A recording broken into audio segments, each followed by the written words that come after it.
Hello, everybody. It's Guy Berger here from UNESCO, and I'm in Namibia at the UNESCO World Press Freedom Day. And welcome so much to this panel discussion in the WSIS. And before we start, we're going to be showing a short video just to contextualize where we fit into WSIS. This is organized by UNESCO Action Line C9 Media, and let's hear about the WSIS. A multi-stakeholder United Nations Summit, the World Summit on the Information Society Forum 2021 was initiated in January and will culminate in the final week held from the 17th to the 21st of May.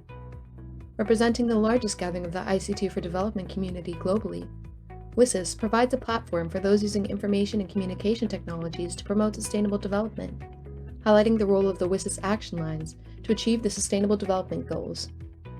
So far, over 10,000 participants have joined in over the 120 virtual workshops featured, directly through Zoom, through Facebook Live, or other applications. Shaped through more than 500 inputs and suggestions received from our stakeholders during the open consultation process, the agenda of the WSIS Forum features a weekly program with exciting workshops and sessions based on thematic areas deemed as important by our stakeholders.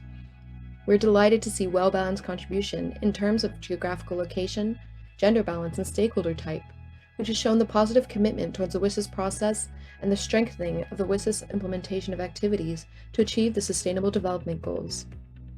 The agenda and program of the WSIS Forum cover all the action lines and are aligned with the SDGs. Some of the thematic areas addressed, known as special tracks, include ICTs and gender mainstreaming, ICTs and older persons, ICTs and accessibility for persons with disabilities and specific needs, cybersecurity, and many more, all of which are available on the 2021 WSIS Forum website. The WSIS Forum 2021 also features a high-level track, which gathers high-level representatives from various sectors with ministers, deputies, ambassadors, heads of regulatory bodies, private sector, civil society, academia, and the technical community to discuss the role of ICTs as a means of the implementation of the Sustainable Development Goals and targets.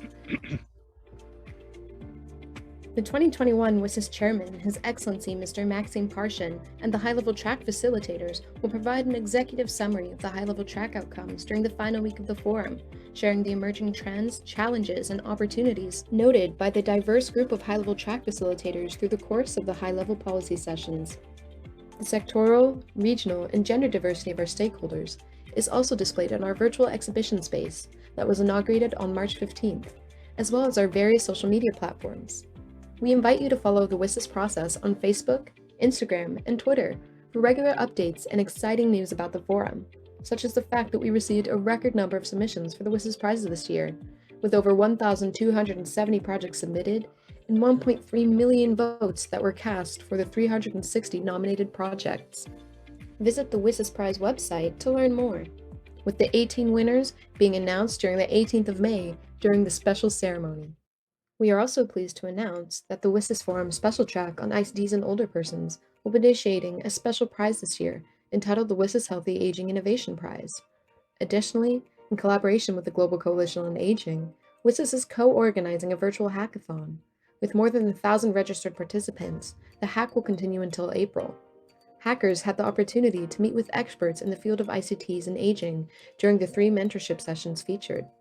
Stay tuned for the announcements of the 4 winners, decided by a distinct panel of judges and announced on May 17th during the final week of the 2021 WSIS Forum. We look forward to your participation and thank stakeholders for their contribution in shaping this year's WSIS Forum with ongoing commitment and support. We would also like to extend a warm thank you to our partners, without whom this forum would not be possible. Thank you, and we look forward to a successful WSIS Forum 2021. And we're back. So welcome again to this important panel organized by UNESCO under the WSIS Forum occasion, and it coincides with the UNESCO World Press Freedom Day conference. Well, at UNESCO, we've been evolving a reference to disinformation in a way that counterposes it to the term information. And I'll tell you why, and I'll tell you why it's important to our topic. Our topic today is countering digital disinformation while upholding freedom of expression. In other words, pull down the one and uphold the other. Some people see freedom of expression as part of the problem. If they think if we didn't have freedom of expression, there wouldn't be space for disinformation. Well, to analyze that, we've got this panel and we've got this UNESCO momentum to try and say, what do we understand by this term disinformation and how does it differ to information? Now, at UNESCO, we've been using this term disinformation in a broad way for potentially harmful content, whether that content is maliciously or innocently generated and spread, and that's not irrelevant as to the motives, but either way, the impact of false content can be the same. I don't have to tell you the potentially negative impact and real impact on health, on democracy, on human rights, but also on information. How does this work? Well, sometimes disinformation works to try and seduce people in terms of discrediting information and those who express information, like journalists who use their right to freedom of expression to express information. This seductive dimension of disinformation is done by disinformation providing simplified, simplistic approaches and by appealing to people's emotions. But there's another dimension that we also all know about, that disinformation can also be and is also very frequently aggressive. The point I'm making is that disinformation doesn't exist passively in a peaceful coexistence with other kinds of expression. Actually, disinformation by its nature ends up being at war with information. And it uses a range of weapons across a front that has many, many battlefields. And sometimes disinformation speaks softly, at other times it shouts. The effect is to harm people's freedom of expression and access to information. So disinformation puts freedom of expression at stake. And the responses to disinformation sometimes also put freedom of expression at stake, because people think if you restrict freedom of expression, you're going to restrict disinformation. Well, it's a complex issue, but we have a very super panel of well-known people to illuminate us and our thinking on this question. And I think what they have to say is going to be supremely relevant to policymakers who are following this session. I'm not going to introduce them all in detail because you have their bios on the website and many of them are so well known, I couldn't even sum up their bios if I had 5 minutes. So let's jump straight in, and I'll have hopefully three rounds of questions. I'm going to ask each respondent to spend about 3 minutes per question. And the first one I want to ask is Maria Ressa, who people will know is publisher, an editor and founder of Rappler in the Philippines. Oh dear, my phone is going off, I apologize.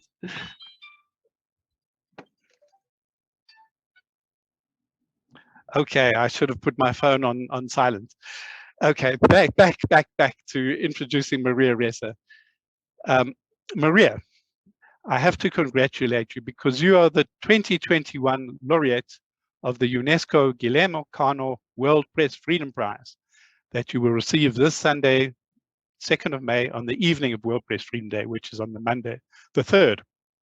In 3 words, sum up your feelings about being the 2021 laureate of the prize.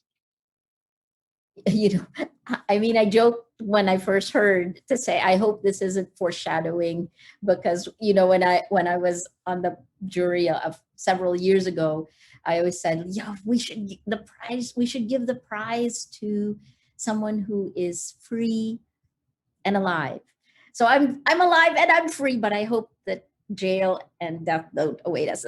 Sorry, you know, the only way you deal with a lot of this stuff is to joke. But let me answer your question, which is, you know, over the last 5 years, I've just had to deal and learn anger management, you know, and that kind of, how do I take the anger I am feeling at the injustice that I see happening and channel it to something productive to keep doing our jobs. So, you know, thank you. Thank you for helping us shine the light. Thank you for giving us energy. You know, I tweeted just earlier today, I actually think I haven't done anything differently in the last 35 years. I've been a journalist. the conditions have changed. And I think that the prize is more a reflection of the way the global community looks at this government, at my government today, and how much more journalists have to sacrifice to be able to do our jobs. Well, Maria, congratulations. I do think that this prize, which this independent jury at UNESCO decided to award to you in the name of UNESCO, it's a real recognition of your history. And turning to that, you've been at the center of a long storm here. You're emblematic, not just as a target of disinformation, and not just as a person whose medium, the Rappler, debunks disinformation's falsehoods, but also you've led a medium that digs into with the best of investigative journalism, and you've exposed what I decided to call the 3 T's: the techniques, the technologies, and the trolls of disinformation. And you also are an advocate for action to protect people on the receiving side of disinformation. Now, I have a tough question for you. You have used freedom of expression against disinformational expression. And some of this disinformational expression, like death threats that are then laced with lies, some of this is clearly illegal. And yet there's a lot that's abusive without being illegal. Now, in a democracy, the use of disinformation for illegal purposes should be subject to the rule of law. But what should a democratic state do about the rest of this problematic content that's not illegal? Should there be new laws to criminalize what is currently legal or borderline legal disinformation in order to protect citizens? I think we start with taking the laws that already exist in the real world and making sure they're implemented in the virtual world. I think we start with the Universal Declaration of Human Rights. If we go to this rather than what has been pulled together in kind of a hodgepodge manner, the whack-a-mole way that we have been attacking user safety, consumer safety, journalist safety, right? Looking for systemic solutions is the right way. This isn't a freedom of speech issue. What we're looking at is the kind of incentive schemes that are in place and how they are gained by power and money. I mean, make no mistakes, this is about power and money. And I guess the last thing, Guy, I have to thank UNESCO, because when it all began, when all the attacks began in 2016, imagine doing a series on the weaponization of the internet and then getting pounded with, on a per hour basis, 90 hate messages per hour. You saw me. I remember having dinner in a World Press Freedom conference together, and it was you and Julie who convinced me that it wasn't my fault. That's the first part. Women will think, journalists will think it's our fault first. I think that makes you a good journalist, because you sit and you think maybe it's constructive criticism, but in the end it wasn't. It's meant to pound you to silence. It's meant to manufacture consensus. And you convince me to speak. That's a scary thing. And you put it in a book, in a UNESCO book. So thank you. Thank you. So thanks, Maria. I just need to ask you a bit more on this particular point, because death threats against you, which you tragically receive, I mean, those should be prosecuted. There's no excuse there. But what you're also referring to is the mountain, the avalanche of other kinds of abuse, which is not in each individual item necessarily illegal, but cumulatively it's intimidating. As you said, you felt worried to speak out in the beginning. I mean, what should a democratic state do about this kind of content? Which should they pass a new law? Can they use existing laws to, I mean, for example, if a person uses disinformation to sell you snake oil, they can be charged under fraud laws. If a person uses disinformation to destroy your reputation, that you can go for a defamation case and so on. But we're speaking about a realm of content now that seems to be almost out of the scope of law. I don't, so no, I don't think it is out of the scope of law. What is out of the scope right now is the technology. And I think that's what we need to look at, the design and the algorithms that are insidiously manipulating us. Shoshana Zuboff, the Harvard emeritus professor, wrote a book called Surveillance Capitalism, how the business model actually incentivizes, and all the research has already shown that on social media, the main platforms that deliver news, right? That lies laced with anger and hate spread faster and further than facts. You could argue that, without facts, you can't have truth. Without truth, you can't have trust. Without trust, you can't do anything. You can't have democracy. You can't fight climate change. You can't fight coronavirus, right? Without trust, you break humanity. So this is what do we need to do? Like with CRISPR technology, which is about our genetics, because the science is so much more potent than our human ability to absorb information, than our human ability when we are targeted for our psychological weaknesses. This is not something that is rational. The platforms that deliver facts, supposedly, are acting on if the two systems of thinking, it's thinking fast, it's manipulating our emotions. Journalism and facts is a thinking slow process. So we need to address that. And that to me is where, I know, Guy, we've had these discussions.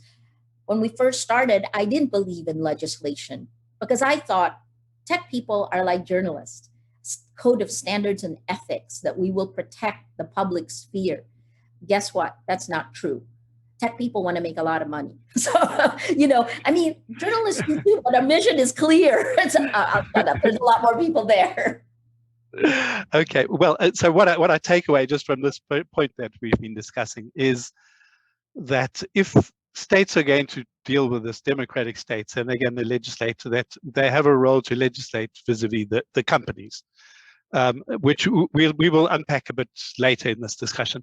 Let me turn now. You, Maria, have been somebody who's certainly you're a victim, but you're a survivor and fighter back against disinformation.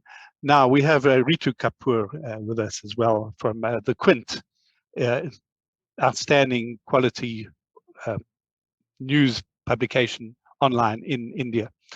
And Ritu has also been, like you, somebody who's really responded to disinformation, not being a victim. And Ritu, you've systematically enlisted the public not to be manipulated to join into disinformation, but you've been able to get a number of the public involved in fact-checking. And then you've also done journalism about this whole story. So the question I want to ask you is that disinformation, you have been fighting it quite successfully, I would say, as a media house. But if I look at the situation in India today, is disinformation about COVID winning the game? Because it's also spread on so many platforms, including like WhatsApp, under the radar. So, in this bigger content universe, you're fighting the good fight, but you've got an immense army stacked against you. And so tell us a bit about this contest between information and disinformation, and then reality in your country today. And what does this mean in terms of how policymakers should respond? Thanks, Guy, and thanks for having me here. It would be absolute fake news if I was to say we're winning the fight against disinformation. It's an effort. It's making some difference. So it's all is not lost yet. The reason why we decided to make it a participative process, as against expecting our readers and users to be passive consumers of fact check, is because we realized that in our country, media literacy or literacy related to being able to sift fact from fake is as important. So the participatory process does two things. A, it gives us access to fake that is, like you said, that is ferociously pulsating through the dark channels like WhatsApp. Now Telegram in India has become very vicious with its fake news spread. So it gave us access to the kind of fake that we would otherwise not have access to. But more importantly, it allowed us to get into conversation with our readers and users of our content and users of content that is circulating everywhere else. So we could constantly be in conversation with them and make them aware of what's going on. But it's a concerted effort, but it's a drop in the ocean of see, when the state is vindictively propelling fake news as a means to propaganda, as a means to building vote banks, as a means to completely brainwashing a country, that the fight, and when state and tech platforms are in sync, then it's a very tough battle. But we've also changed our strategy a little bit further. What we're doing now is we've decided, because you see, apart from everything else, one of the other battles that is a huge battle when it comes to fake news in India is the high level of illiteracy and the lack of access to correct information. So, for instance, one of the campaigns that we're doing right now at the Quint regarding COVID is we've decided that it's important to address and target the women in signal dark areas where there is no connectivity, where there is very little access to correct information, but people have access to WhatsApp strangely in those areas. So we are running a campaign where we are targeting women. We also discovered that that sort of sanitized way in which we were doing fact check is not going to work with these women. So we're actually creating a character who is a sort of a chatty, saucy kind of character who looks and speaks like the women we're targeting, because we feel if the women in the family are made aware of, say, issues around or fake news around COVID, then the entire family or the entire community can learn. So we've created a character. We're trying to be as emotional and as aggressive in our formats of fact check communication as as fake news itself is. And we are plowing it back into the same channels like Facebook, like WhatsApp, like Telegram. But we're also doing what is called narrowcast. We're getting self-help groups to take our content into really remote and to the real boondocks of the country and sit around and have community gatherings, and for there to be conversations. So somebody, what makes them watch some of our content, which is, we've created a woman character who's sort of talking to the women characters, but to also get feedback, which then comes back to us. So it has to be, it's not just what we realize that it's not just good enough to have this participatory process. You have to get more aggressive than that, because you're fighting a monster. Well, I often, when I'm speaking to governments in my job, I say, look, the number one, do no harm. Don't get involved in this game because it's extremely dangerous and it gets out of control. And don't think that this is not going to bounce back and bite you and the whole society. But second, I've been saying to governments, and I think your testimony now really bears this out. Governments, much as they may be irritated with independent journalism, they need to realize that actually authorities and media are on the same side in this big divide between information and disinformation. Because at least with the media, you're in the public sphere. Everybody knows what you do. You come out and you're speaking at an international conference, sharing what you do. I mean, this is fantastic. If governments don't like it, they can engage with you. I would think that they would like what you're doing, but that's a different discussion.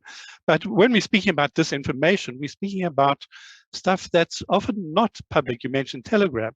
And so if a government's really going to recognize just how serious this issue is, I do think that there's a strong case to be made that governments can see media as allies. In other words, don't restrict the media, rather empower the media.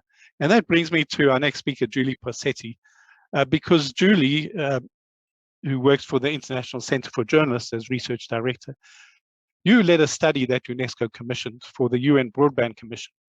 The study is called the Balancing Act. And this dealt exactly with how to combat disinformation while preserving freedom of expression. And it deals a lot with how the states are responding to disinformation. Now, my question to you is, what state responses did you assess that are the most risky, and which ones are actually not risky at all? So are there restrictive responses? Are there empowering responses? Tell us a bit about what your study found about what are the, what pitfalls and sort of high roads that a state can take in terms of dealing with this. Sure. So we called that report Balancing Act, and I'll come back to the question at the heart of that, which I think points to a kind of false dichotomy where freedom of expression is weaponized in some respects as a way of trying to curtail other speech. So we'll get to that in a second. But that study, the Balancing Act, was led by Kalina Boncheva, who's a professor of computer science, and it was a very interdisciplinary study. And I think that is an important thing to highlight, actually, for policymakers and states looking to try and address this problem, because this is such a multifaceted issue. The impacts, as you've outlined, can be devastating. It's gnarly as an issue to try to unpack. So it requires, networked, collaborative, interdisciplinary responses. In terms of the state-based responses at a policy and legislative or pre-legislative level, the biggest problems we uncovered were in the area of states cracking down on disinformation, particularly in the context of COVID-19, doing so in a way that very much inhibited press freedom, for example, and other forms of legitimate expression. And this was a very, heavy-handed approach. Sometimes it was motivated by a desire to protect the public, and sometimes it was necessary in terms of curtailing viral disinformation that had potentially life-threatening consequences. So, for example, on social platforms, some sort of false cure going viral, which actually had potentially deadly impacts. Then, on an individual basis, you can understand why legislation might need to come into play in the context of a deadly pandemic that applied directly to false health information. But what we saw as well was the justification of the introduction of so-called fake news laws in ways that you could see were ultimately designed not just to protect the public from such harmful disinformation, but also to, for example, curtail critical independent journalism. So there's been, as many freedom of expression organizations and news organizations around the world have highlighted, under the cloak of the pandemic, there's been an attempt to silence, to chill critical reporting.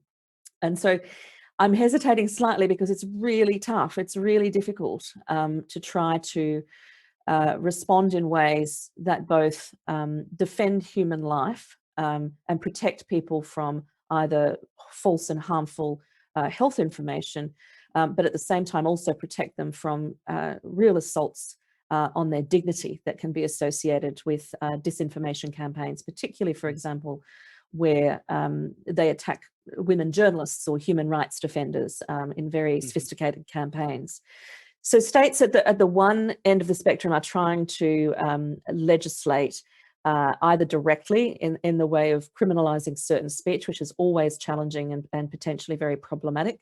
But then there are some more nuanced responses which go to trying to legislate for improved accountability and transparency with regard to the platforms, for example. So the social media sites. If I just stop you there, we'll come to them in our second round.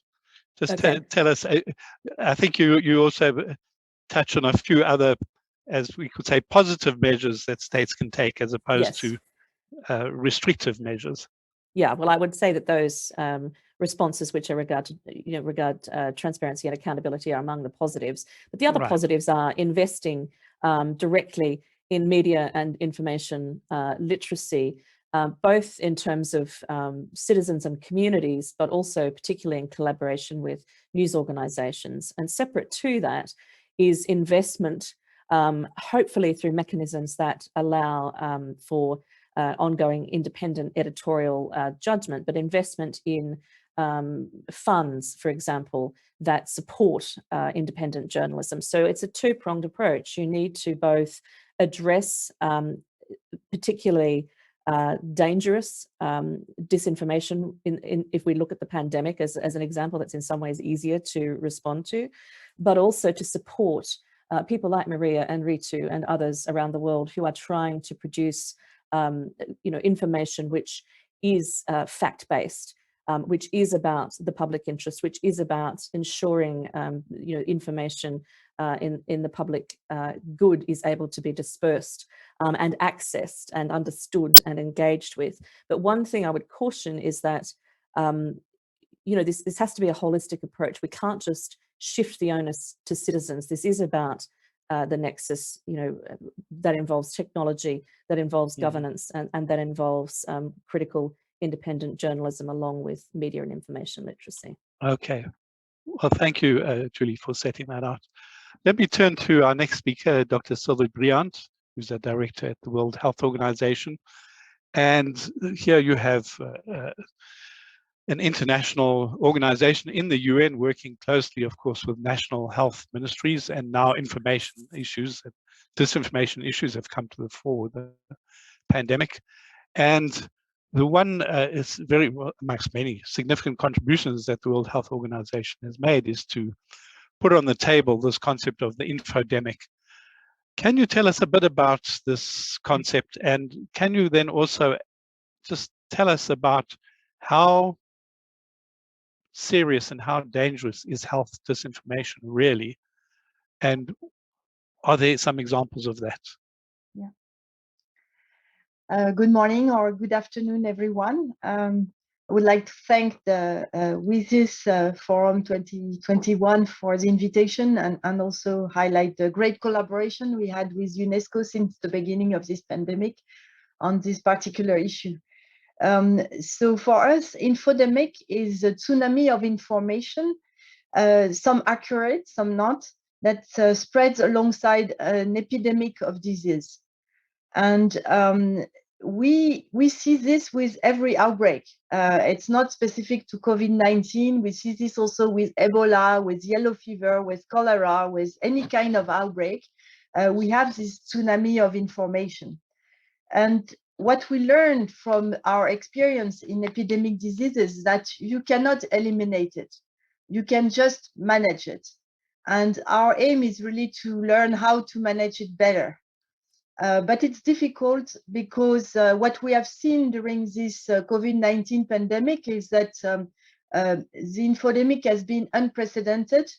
It has been amplified by social media. And so some rumors that before were spreading from person to person, now are amplified in social media to an extent that is unprecedented, and also it's not circulating within one given country, but it's also circulating in the entire world at the same time. So for us, it represents really an enormous challenge to manage it.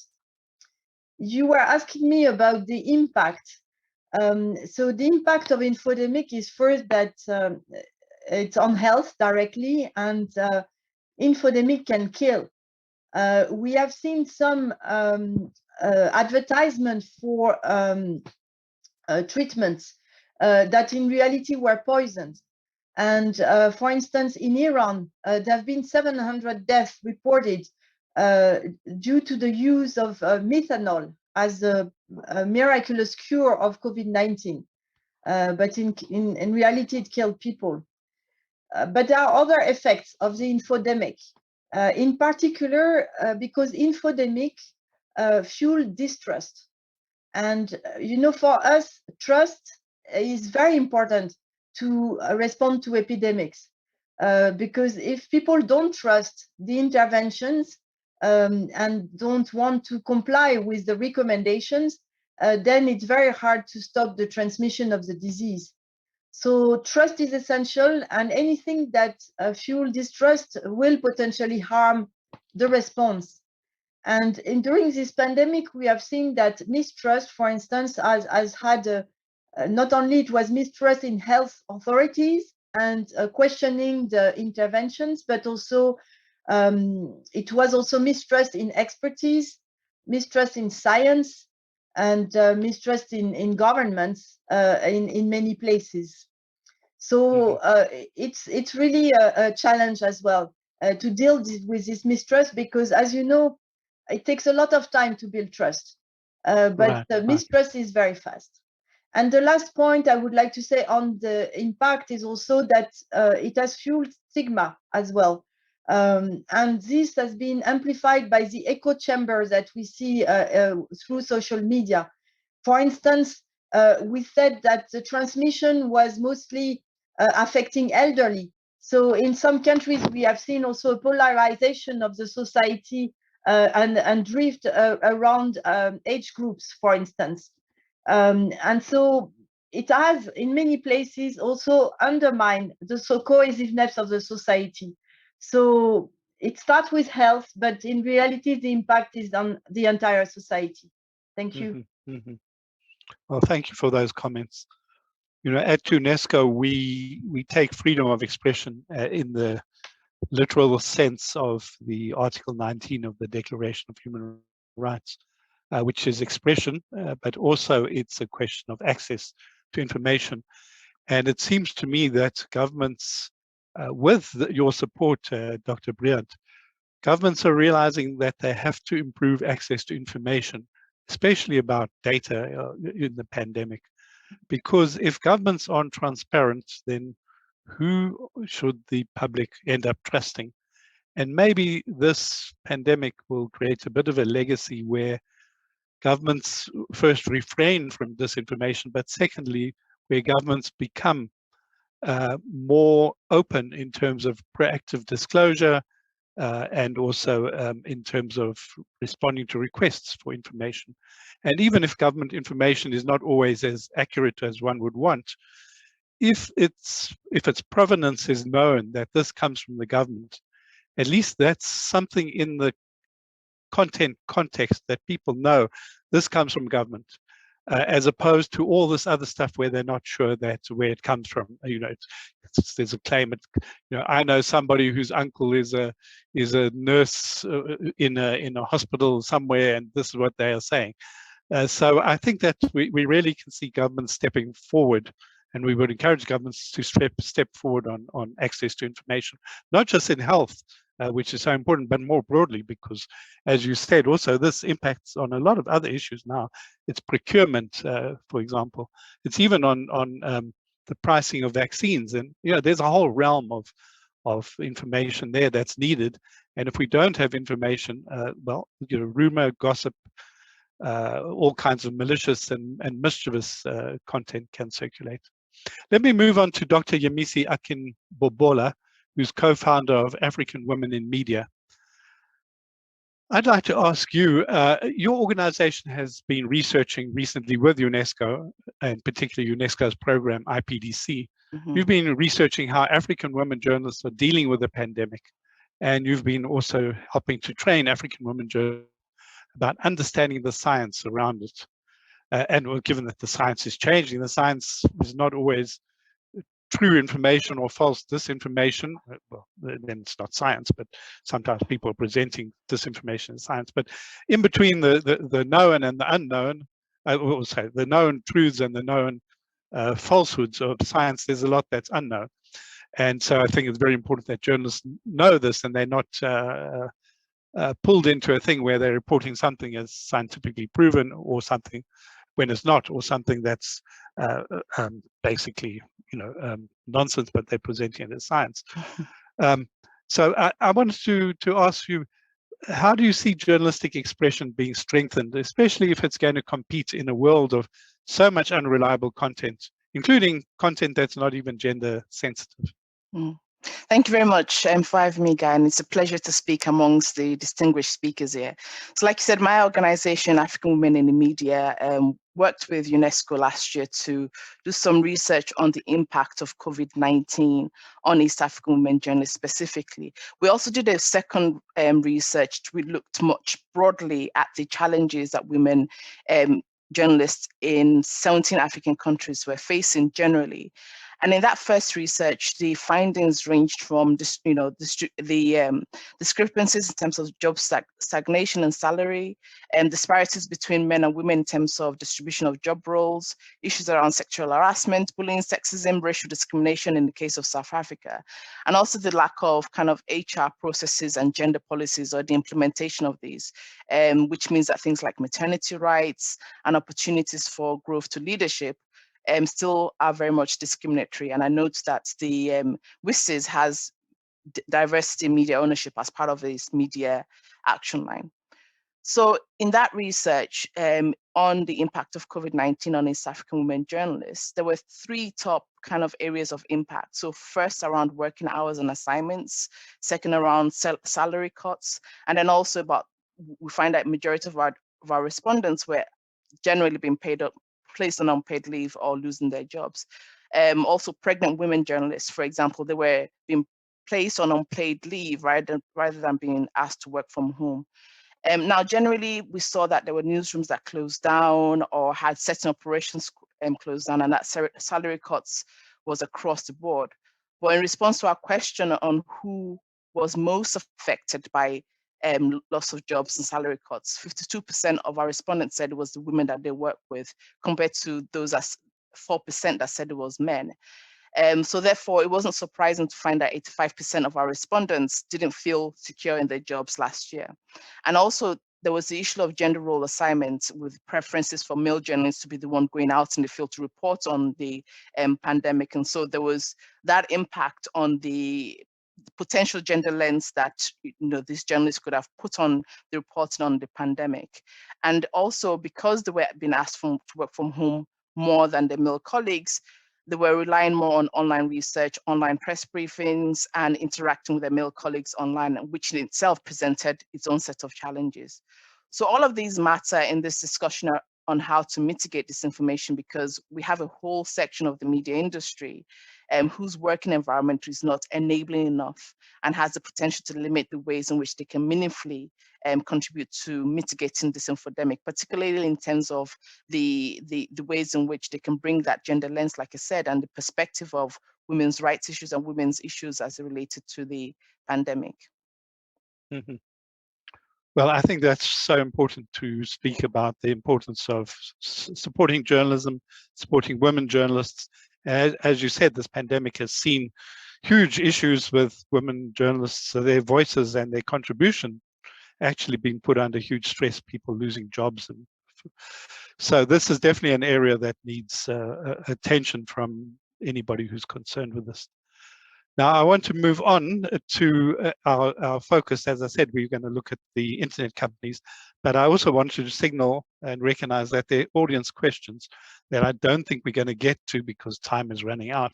But I want to flag them because they do raise points and we have to think about these. So somebody has asked about, what about mainstream media?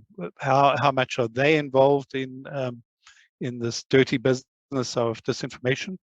And what's happening in terms of a moral panic? Is there a moral panic, I suppose, about social media as opposed to taking this problem in perspective?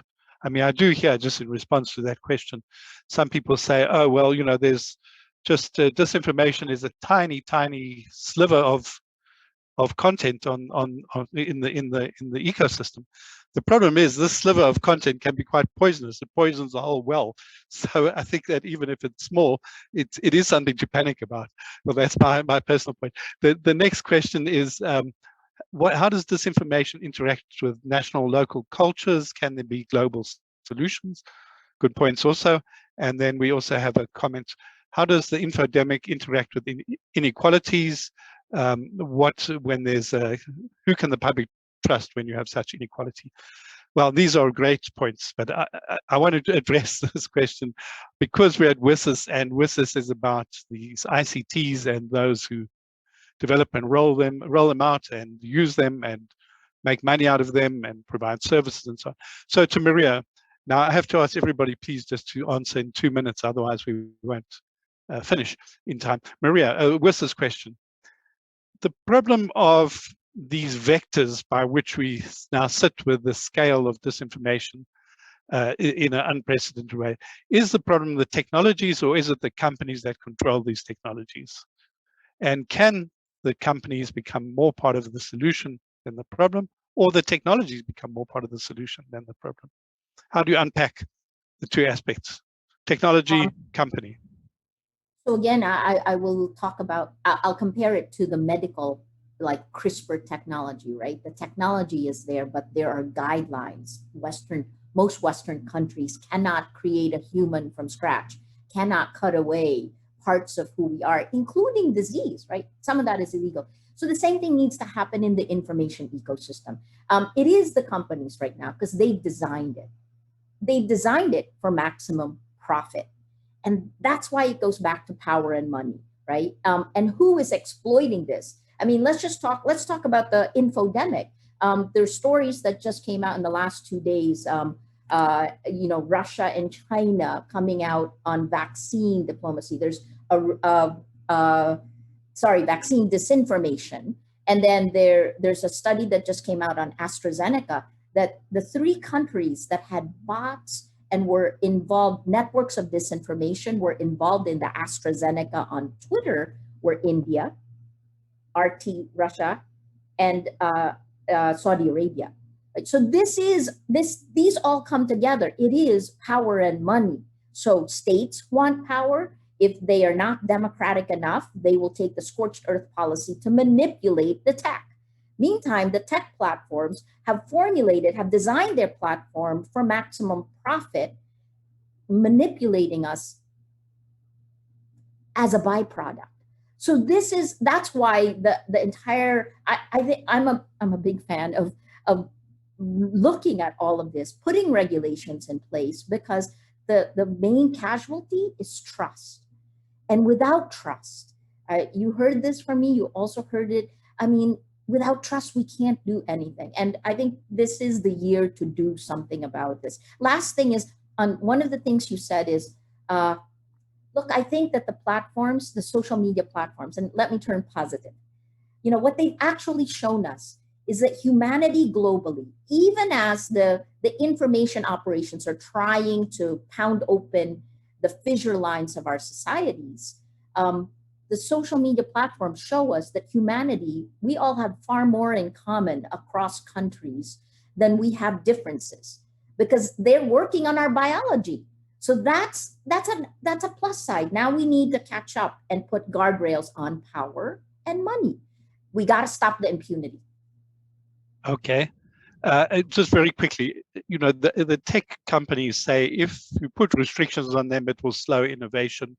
If you require them to be transparent, they will reveal user data, and they will also reveal their magic source. So, I mean, how would you respond to that argument? Do they have a case, or do you think that, I mean, growth can't be without any checks and balances? You can't experiment in real time on real people without any consequences. So I think, you're not going to experiment in real time with drugs, right? There are consequences if you do. There are building codes. Laws are there to protect us. There are consumer protection bureaus. Why don't we have a consumer protection bureau for our minds to preserve the facts? That's got to be part of their mission now, because they've taken over as the gatekeepers of the public sphere. Abdicating that responsibility is not an option. Mm-hmm. Okay, Julie, let me ask you, the companies, most of the companies say that they stand for freedom of expression because, of course, free flow of content means they don't have to pay that much attention to it. But they have also their values, that's freedom of expression. But then they also use this claim to justify why they give a free pass to even egregious disinformation and abuse of rights. And I know you disagree, and your Balancing Act study shows it's not a choice, a binary choice between slippery slope of censorship by these companies on the one hand, and the alternative being anything goes. Your study shows that there are nuances within this. So I certainly know that you don't buy this free speech argument as a justification for disinformation on the platforms. Can you tell us a bit more about why you don't buy this free speech argument, and where do you stop because you don't want them to disregard free speech? Yeah, let me talk about this in the context of current research, which UNESCO just published overnight, in fact, which is focused on the intersection of disinformation, hate speech, and gendered online violence. So we see this particularly with women journalists and human rights defenders. And I'm going to use that example to describe the problems with this false binary. It's not a question of a platform saying that they can't act against threats to women journalists, such as we will rape and kill you, we will rape and kill your baby, which is an actual example from this study which just came out. It's not a question of free speech, meaning that the platforms cannot act on something like that. That sort of threat utterly chills the freedom of expression rights of journalists. It utterly chills the right to access information among citizens, because what it does is it pushes women out of the public sphere. And it also exposes them to harm ranging from psychological injury right through to the sort of offline physical manifestations of online mob attack. And what we see in that research, which we see very much parallel with the disinformation research, and we call this the disinfodemic, and it really does, it resonates across these challenging areas. So what I say is that these companies have used like a fig leaf of free speech. And when they say free speech, in practice, this seems to mean unfettered speech, whereas human rights, in terms of at least the way they are understood in international law, through the framework of freedom of expression, requires respect for media freedom, for access to information, for journalism safety, for example. Now, if you allow unfettered speech as a defense, or free speech as a defense against acting to protect the freedom of expression rights of all of these other citizens, then ultimately what you are doing is undermining everybody's right to know, and you're undermining the safety and security of public interest conversations and the people who have them. You're undermining the pillars of democracy that depend on freedom of expression. So I think this is not just a false binary. I think it's an argument that is used to defend profits. It's an argument that is used to defend the failures at the core of the design of these platforms, which should have been designed in reference to an acknowledgement of the potential offline harm and societal harm that can come from experimentation of the kind that Maria talks about. So that's why I'm saying that in terms of state-based responses to disinformation, critical to that has to be understanding not just that state actors are some of the key triggers, amplifiers, instigators of disinformation that goes viral online, and disinformation that has particularly harmful impacts on societies that experience intersectional discrimination, for example. Julie, thank you. I'm sorry, I have to stop you there. I realized 2 minutes. Thank tired, you. Can't stop talking. Thank you for that. And of course, we know that between taking people or content offline and leaving it online, there are lots of other alternatives as to what gets prioritized, how flagged, labeled, etc. So there are lots of nuances. Let me ask Ritu, Sylvie, and Yamisi in that order. I'm not going to ask you specific questions. I'm going to ask you just to jump in on this question of the internet companies. Should they be doing more? What will it take for them to do more? Ritu, what's your view? I really think it's a given that they need to be doing more, and they need to be working much more closely with with entities like the WHO, with UNESCO, with independent media like us, because the very fact that this conversation is being streamed live on Facebook is very important, because Facebook gives you reach, it gives you access. I mean, we have a partnership, we work in partnership with Facebook, because that's where the course, that's the channels through which all the toxic content is coursing through. It has to work with us to also provide oxygen to the kind of content that we're putting out in terms of fact check. And now, is it tokenism or is it real? But constantly entities like Google News Initiative, Facebook's news partnerships are reaching out and are funding exercises in fact check, especially right now in the context of the infodemic and the pandemic. I just want to quickly just say that you said earlier that should governments use media as an ally. In a country like ours, they are using mainstream media is being used as an ally by the government, but for propaganda. For instance, we know that people are choking to death outside hospitals for lack of beds, for lack of oxygen, but we have the chief minister of the largest state in the country saying that anyone who claims that there is a lack of oxygen or any medical infrastructure, we're going to seize their property and we're going to file FIRs against them. And they're actually going out and doing that. Now it's important. Ritu, sorry, thank you for that point and for responding to me. I'm just worried because we need 2 minutes to each of the other speakers. Can I stop you there? Yes, sure. Okay, I do apologize. But so, Dr. Sylvia, please, what does WHO think of internet? I mean, what should they be doing, the internet companies?